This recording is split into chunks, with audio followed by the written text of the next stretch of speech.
Como pudimos ver en el anterior vídeo, toda España entró en una grave crisis. No solo se sucedían los gobiernos sin conseguir una estabilidad para el país, sino que en Marruecos la cosa estaba tan mal que ir prácticamente al norte de África como un soldado español era ir a morir. Sumado a que las huelgas y protestas obreras cada vez eran más radicales y que empezó a escalar la popularidad de grupos republicanos, como dije en el anterior vídeo, situaciones de descontrol como esta suelen producir golpes de estado, y eso es lo que ocurrió. Miguel Primo de Rivera inicia en septiembre de 1923 una sublevación que pondría fin al régimen parlamentario. Primo de Rivera justificaba este golpe de estado como un intento de devolver la estabilidad al Estado y a la sociedad española, imponiendo una dictadura temporal. El golpe de estado se extendería rápidamente por el país y contó con el apoyo de la burguesía catalana, de las clases medias acomodadas y de la Iglesia. Alfonso XIII, que al principio tenía dudas, acabó desobedeciendo la Constitución y apoyando el golpe de estado. Además, le encargó a Primo de Rivera el crear un gobierno, uniendo su figura con la de la nueva dictadura. El golpe de estado estaba influenciado posiblemente por Benito Mussolini y su toma del poder en 1922, que estableció un nuevo orden social intentando devolver la gloria pasada a Italia. La relación de los monarcas con la dictadura o que el poder lo tuviese un militar eran aspectos que parecían idénticos en ambos gobiernos, pese a que el español no estuviera orientado al fascismo. La dictadura de Primo de Rivera se dividió en dos épocas, el directorio militar y el directorio civil. Tras el golpe de estado se creó un directorio presidido por el propio Primo de Rivera y otros militares, y cuyas primeras medidas fueron la prohibición del catalán en la vida pública y de la bandera catalana, suspender momentáneamente las medidas democráticas de la Constitución de 1876, la prohibición de manifestaciones, huelgas y sindicatos, y la disolución de las Cortes y de los partidos políticos.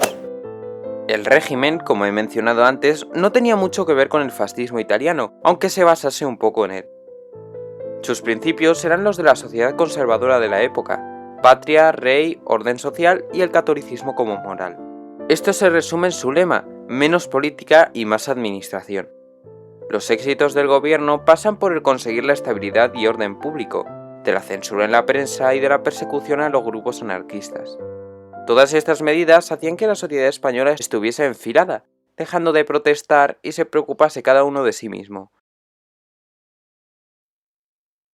También se pudo avanzar ampliamente en el territorio marroquí. Si con los gobiernos democráticos no se pudo poner una solución al problema marroquí, será con el dictador cuando el conflicto llegará a su fin.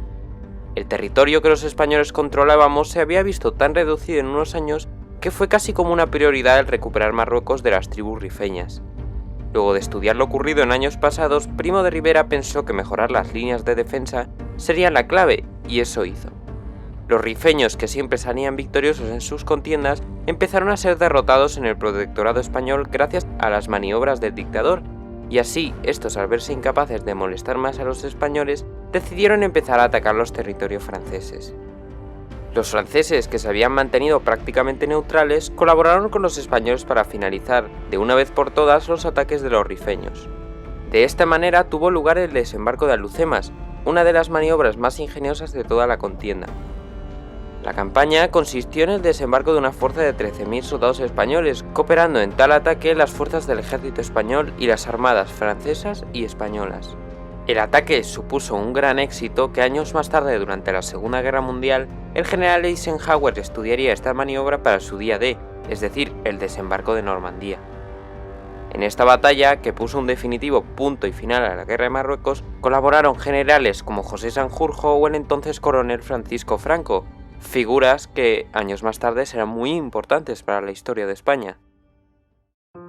Gracias a la fama que dio la victoria sobre Marruecos, la dictadura de Primo de Rivera dejó de ser un gobierno provisional a ser el gobierno oficial de España. Se propuso el impulsar la economía y para ello se necesitaba gente de fuera del ejército. Ahí inició el directorio civil, ya que en el gobierno empezaba a haber gente no militar. Al igual que en el anterior directorio, se promovieron nuevas medidas sociales. Se creó un partido único, la Unión Patriótica, cuyos principales valores eran la religión, la patria y la monarquía. Se creó el Consejo Nacional del Trabajo, un sindicato creado por el propio Estado. Además, se empezó a decretar una constitución, la del 29, pero nunca fue promulgada. Las medidas económicas, iniciadas con gran entusiasmo en los años 20, se vieron frustradas por el crack del 29, y con él el sistema de Primo de Rivera empezó a entrar en una pequeña crisis. El Estado intentó salvar la economía disminuyendo el comercio exterior con aranceles, con planes de obras públicas y nuevas infraestructuras, además de la creación de empresas públicas como Telefónica o Camsa, y se salvó un poco por los pelos. Pero, aunque se intentó paliar esta situación de crisis, la sociedad española, que había aceptado años atrás de buena gana la dictadura, empezaba a dividirse. Se organizaron tanto obreros como estudiantes en asociaciones como la Federación Universitaria Estudiantil y la Federación Anarquista Ibérica. Estas uniones organizarían huelgas y protestas en contra del gobierno. Los partidos que gobernaron antes de la dictadura empezaban a pedir la vuelta de las elecciones y la entrada en vigor de nuevo de la Constitución de 1876, que fue suspendida años atrás. Además, las ideas republicanas, apoyadas por grandes pensadores de la época como José Ortega y Gasset o Miguel de Unamuno, empezaban a ganar gran relevancia en la sociedad, y en 1926 se fundó la Alianza Republicana.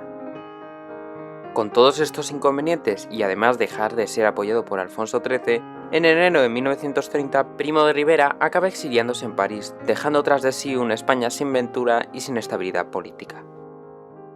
Alfonso XIII quiso terminar con la dictadura, imponiendo al general Dámaso Berenguer en el cargo que Primo de Rivera había dejado vacante. Berenguer inició así la conocida como Dicta Blanda, que intentaba devolver a España el sistema democrático anterior a la dictadura. Este proceso no tuvo el apoyo de la sociedad, que no olvidó el trato del monarca con la pasada dictadura. En 1930, la oposición a la monarquía, formada por socialistas, republicanos y nacionalistas, firmó el Pacto de San Sebastián, que proponía a Aniceto Alcalá Zamora como representante para instaurar la Segunda República Española.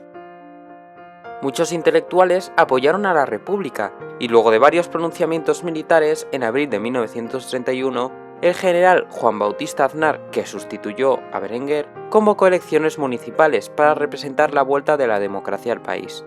Ojo, municipales. En estos comicios disputaron el poder de los ayuntamientos los partidos monárquicos y los partidos republicanos. Ganarán los partidos monárquicos en toda España, pero en las principales capitales ganaron los partidos republicanos.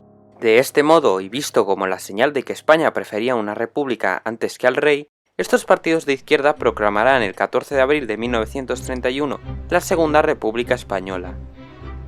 Con el final de una era y el principio de otra, finalizará esta segunda parte. Espero que os haya gustado.